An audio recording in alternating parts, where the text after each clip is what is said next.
Namaste. Good morning, everyone. I am Krishna Bhargavi, working as Assistant Professor in the Department of CSE, GRIET. Today, let us discuss about the introduction to database systems and its applications. So, in this lesson, we will be learning about the database applications and the basic concepts of databases. The learning objectives are: we will be able to distinguish the terms data and information. Also, we will be identifying the necessity of database management system. We will be defining the term database management system and identifying various applications of databases in different domains. So, moving on to the concept of database management system. So, here we go. Can you see what this 8 mean? What do you understand by this number 8? Yes, so we can understand that it is a number. So do you get any information what I wanted to tell you with this number 8? Absolutely no. So here 8 may be indicating you as a number, which is a fact. But my intention of telling 8 is not given to you. So here we call this collection of raw facts to be data. So data is nothing but collection of raw facts. So it is a fact that 8 is a number, but from which you are not able to get any useful content. So here the same 8, if I write it as I have 8 years of experience. So from this, are you able to understand anything? Yes, so you are able to now identify that I have 8 years of experience. So now with this statement, whatever intention that I have to tell you that my years of experience is provided to you.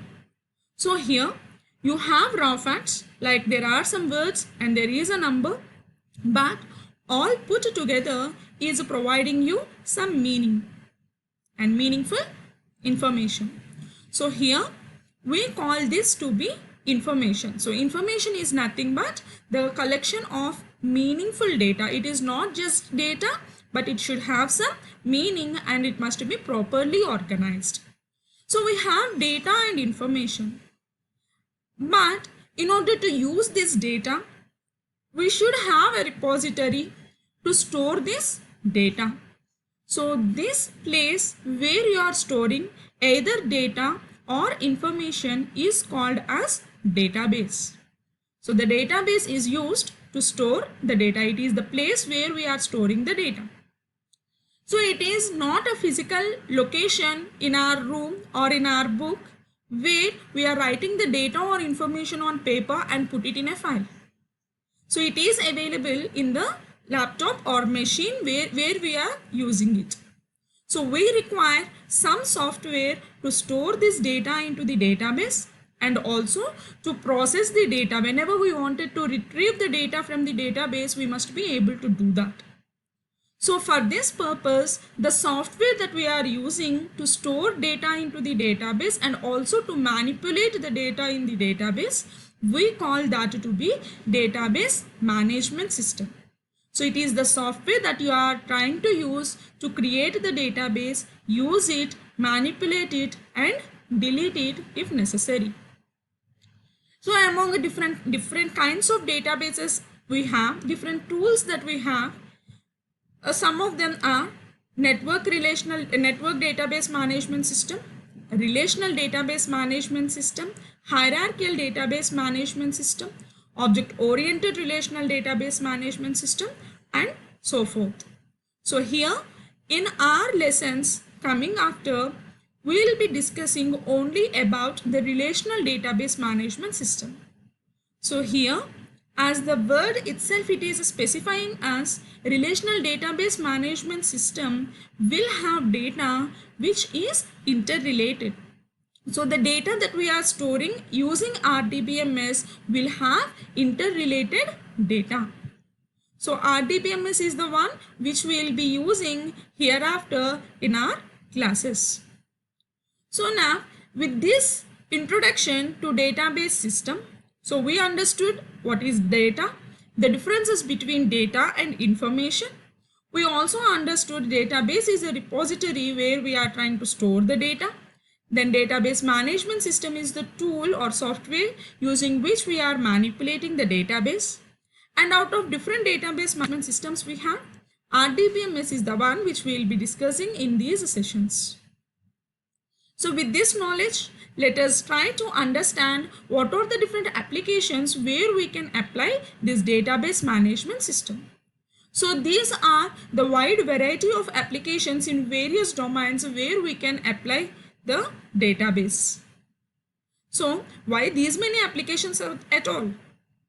So wherever we go, we are generating data. We are the data generators. Whether we use a WhatsApp, it is a Facebook, or any application on your mobile is generating data. So we are all using indirectly the database.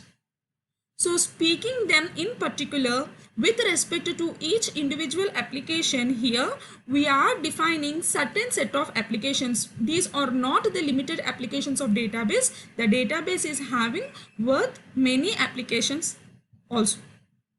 But here we are confined only to these set of applications. So the first one is the transactions at bank. Of course, nowadays the banking transactions, whatever we do, you are doing that using internet banking or mobile applications. So you are providing certain credentials to log in. You are getting OTP. We are debiting and crediting the amount from the bank accounts respectively and properly without any mistakes.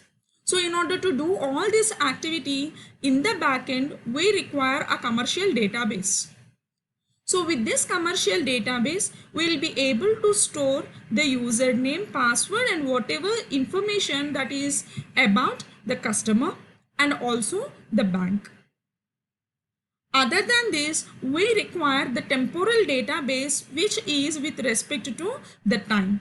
So if you observe OTP will be valid only for 7 minutes or 8 minutes.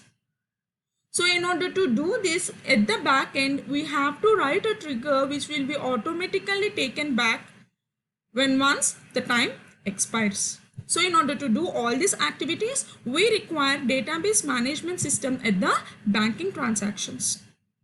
Then coming to the second applications, the students at university. Of course, we are making use of the databases at the universities and any educational institution. So if you wanted to have the details of a student being a faculty or being a student, if you wanted to identify what is your attendance percentage or what is the academic status, as a parent, if you wanted to retrieve the student report, all this must be maintained at the back end in the form of a database. So here at the universities, obviously we require the database. Then coming to the third application, which is internet interactions. So in the internet interactions, we will be making use of distributed databases. So being here comfortably at our house, we are making use of Google, YouTube and all. But where are the servers for these applications are located? We are not directly connected to them. We are connecting through proxy servers and all these are having database at the backend. So in order to have communications over the internet, we must have networks and also the database in accumulation. We call that to be distributed database. So to perform the internet interactions, we require the distributed databases. So internet interactions, whatever we perform using internet is a very critical application of database. Then coming to the next application, which is the computer horoscope. Nowadays, if you observe, we are not going to any astrologer to know about our horoscope. If you provide your name, date of birth, place of birth and time of birth, the system is providing you the exact horoscope with your birth star and the sign that we are born with. So all this information is being processed internally by making use of a database called as deductive databases. So using deductive databases, it is deducing, it is deriving certain expressions internally, taking your time of birth, name of birth and place of birth as inputs, and it is able to provide you the perfect horoscope. Then coming to the next one, which is a ticket reservation system.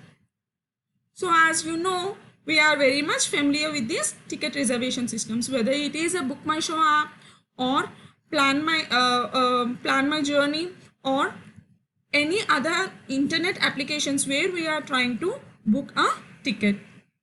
So in this case, what is happening? We are making use of a third party interface using which we are trying to book a ticket. So in order to do this, again at the back end, you require a database from the bank, you require a database from the ticket booking merchant site. So all this must be properly maintained so that without any inconsistency, our tickets will be booked. And then coming to the shopping at supermarkets, one more good application where we are using the databases. So here again the commercial databases will be coming into picture. Then coming to the library database where we will be making use of the document database. And then coming to the telecommunication system. So here whatever phone calls that we are doing, everything is being stored in the form of database, in data internally in the database. So all these are wide variety of applications which is making use of database at the backend. So here I'm concluding, hoping that you all understood about the basic terms called as data, information, database, database management system, and the wide variety of applications of database. Thank you.